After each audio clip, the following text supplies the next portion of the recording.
안녕하세요. 윌리엄 리입니다. 제가 힘들어도 유튜브 방송을 하는 이유에 대해서 말씀드리겠습니다. 아침에 일어나서 유튜브 할 게 생각이 안 나면 오늘 쉴 수 있겠구나 하고 마음이 가벼워지는데 생각나면 오늘 아니면 또 나중에라도 올릴 수밖에 없다는 생각이 들면 마음이 무거워집니다. 뭐 아시다시피 저는 다른 채널에서 얻을 수 있는 정보와 분석은 되도록이면 안 다룹니다. 뭐 홍석현 건도 사실 좀 더 깊숙이 다뤘죠, 제가. 왜냐면 구체적으로 어떻게 실천이 되고 있느냐를 갖다 다루기 때문에 사실 뭐 이광재가 어쩌고 저쩌고 신원식가 앞세워가지고 어쩌고 저쩌고 이런 것까지 이야기를 다 했고 그런 걸 하고 있습니다. 그래서 저는 이제 남들이 잘하고 있는 걸 갖다 제가 힘들어서 할 필요를 느끼지 못해요. 다른 채널에서 이미 다루고 있는 거. 다른 채널은 특히 이제 뒷북을 많이 치죠. 뒷북 시원하게 치는 게 사실 제일 유튜브 수익엔 좋습니다. 그리고 안전해요. 그리고 빠들하고 부딪히지 말고, 빠들하고 부딪혀가지고 스트레스 받는 게 저를 공격해서 스트레스 받는 게 아니라 제가 제일 괴로운 게 뭐냐면 이렇게 이 정도로 극도로 어리석은 사람들이 많은데 내가 과연 이걸 하는 것이 효과가 있을 것인가에 대한 회의가 생기기 때문에 힘든 겁니다. 그 사람들이 저를 공격해가지고 뭐 그거 가지고 열받지는 않습니다. 진짜예요, 이거는. 근데 왜냐면 뭐 저는 여기서 이름도 없잖아요. 저는 어차피 논객으로 이름 날릴 생각 눈꼽만큼도 없는 사람인데 티끌만큼도 미세먼지 하나 크기만큼도 없는 사람이에요. 그래서 없어요. 그런데 이제 그 사람들의 어리석음이 주는 고통이 이거예요. 내가 이걸 과연 해서 이 정도로 심하게 어리석은 사람들을 갖다 이 많은데 과연 소용이 있을까라는 회의가 들 때 그게 힘든 겁니다. 그러니까 이런 빠들하고 부딪히지 말고 뭐 홍석현, 여시제이 뭐 이런 거 건드리지 말고 뭐 시원시원하게 뒷북을 마구 두들겨 대는 게 사실 맞는 처세술이에요. 그 처세술로는 이게 맞아요. 근데 그거 하는 사람 많잖아요. 제가 왜 굳이 이걸 합니까? 그 사람들은 또 잘 만들어요. 컨텐츠도 잘 만들고 편집도 잘하고 저는 그것에 비하면 많이 허술하잖아요. 그 제가 굳이 할 필요가 없죠. 사실 제가 이제 이 방송을 하는 이유는 딱 두 가지예요. 이승만을 도구로 역사하셔서 나를 김씨왕조 치하에서 살지 않게 하신 주님에 대한 고마움, 그리고 한국에서 띵크로 살아간다는 게 엄청나게 힘들죠. 사회적으로 스스로를 고립시키기 쉽고요. 그러니까 레밍 중에 하나, 개돼지 중에 하나가 안 되면은 사람을 갖다 정신적으로 압박하는 그런 문화가 있어요. 이게 참 열등한 문화죠. 이 열등한 문화가 뭐 전혀 해소되고 있지 않은데 저는 다행히 여기서 벗어났어요. 그런데 한국을 벗어나지 못하고 게다가 뭐 이런 문재인까지 대통령 되고 문재인만 대통령이 된 수준이 아니라 이게 소위 말해서 뭐 조선일보 뭐 우파 중에 썩은 인간들 지들만 알고 다 아주 눈앞에 이익만 아는 인간들이 빨갱이 문재인에게 정권을 갖다 뭐 거의 헌납하다시피 하고 그리고 중국과 손잡고 북한과 손잡고 나라를 갖다 내각 책임제를 통해 가지고 영원무궁 집권하겠다. 영원무궁 영향력을 끼치겠다. 왕조처럼 하겠다고 하는 그런 인간들이 있고요. 이런 시대적인 무게에 짓눌리게 된 한국에 남으신 띵커들에 대해서 위안이 되고자 합니다. 그래서 이 마음 두 가지예요.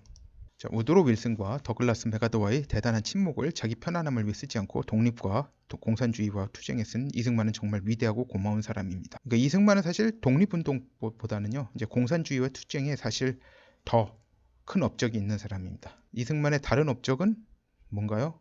그게 독립운동이라기보다는 조선이 전범 협력국이 되는 걸 갖다 막은 겁니다. 이제 전범 협력국이 되는 걸 막은 사람이 이제 두 사람인데 이승만하고 장개석이에요. 이제 사실 근데 장개석은 대한민국 임시정부와의 의리 때문에 막아준 거죠. 그렇지만 이제 사실 둘 중에서 누구의 역할이 더 컸다? 그건 잘 모르겠어요. 근데 두 사람이라고 보면 됩니다.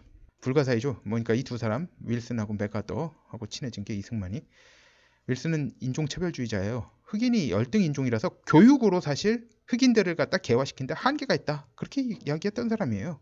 근데 윌슨이 대통령 재임 시 백악관에서 막내딸 결혼식을 올렸는데 백인 아닌 사람으로 유일하게 초대된 사람이 이승만으로 알고 있습니다. 여기는 예전이나 지금이나 가족과 어지간히 친한 사람 아니면 결혼식에 초대하지 않습니다. 한국같이 청첩장 마구 뿌리고 부의금 받는 문화하고 거리가 멉니다. 뭐 간혹 예외적인 경우가 있어요. 정말 예외적인 경우 뭐 신부 아버지가 엄청 크게 부자이고 뭐 결혼식을 갖다 방대하게 크게 하고 싶은 경우에는 그런 경우가 있습니다. 그러나 뭐 드물어요. 이제 백악관 결혼식의 경우에는 이제 백악관 크기의 한계가 있어요. 백악관이 뭐 생각보다 그렇게 크지 않습니다. 그리고 이제 국민 세금으로 치르는 거라서 규모를 크게 하기엔 한계가 분명했죠. 그래서 극히 제한적인 사람들만 초대를 했는데 그 중에 하나가 이승만이었어요. 윌슨하고의 그 관계는 상당히 유명합니다. 이제 윌슨 덕분에 박사학위까지 취득한 거예요, 사실. 그때 당시에 이제 하버드에서 석사를 갖다 과정을 마치고 논문 통과가 되기 일보 직전에 전명훈 장인환 열사 사건이 일어났어요. 전명훈 장인환 열사가 그 친일 미국 언론인 스티븐스를 갖다 암살했죠. 근데 그것 때문에 미국 내에서 조선인에 대한 그 인식이 엄청나게 나빠졌습니다. 그 스티븐스가 헛소리를 할지도 모르지만 헛소리를 하면은 그걸 갖다 말로 반론을 해야지 왜 사람을 죽이느냐. 이승만이 그 당시에 두 사람 이제 그 재판의 통역을 갖다 맡아달라고 하는 그 요청이 들어왔었죠. 한인단체로부터. 그걸 갖다 거절했어요. 왜냐면 자기는 두 사람이 스티븐스를 암살한 것에 대해서 동의할 수가 없다. 그래가지고 굉장히 욕을 많이 먹었어요. 근데 하여튼간 그 여파로 이승만은 근데 이승만이 이렇게 했는데도 하버드 교수가 너 논문 통과 안 돼. 그래가지고 완전 뭐 학사죠, 학사. 그냥 학사로 끝날 뻔했는데 당시 프린스턴 총장이던 윌슨이 그럼 우리 여기 와가지고 여기서 박사학위해? 그래가지고 그 석사 논문이 통과되지 않은 사람을 갖다 박사 과정에 넣어줬어요. 근데 뭐 윌슨이 뭐 지도교수를 했다는 뭐 이야기도 있는데 그거는 사실이 아니고요. 어떻게 총장이 지도교수를 합니까? 총장 일도 바쁜데.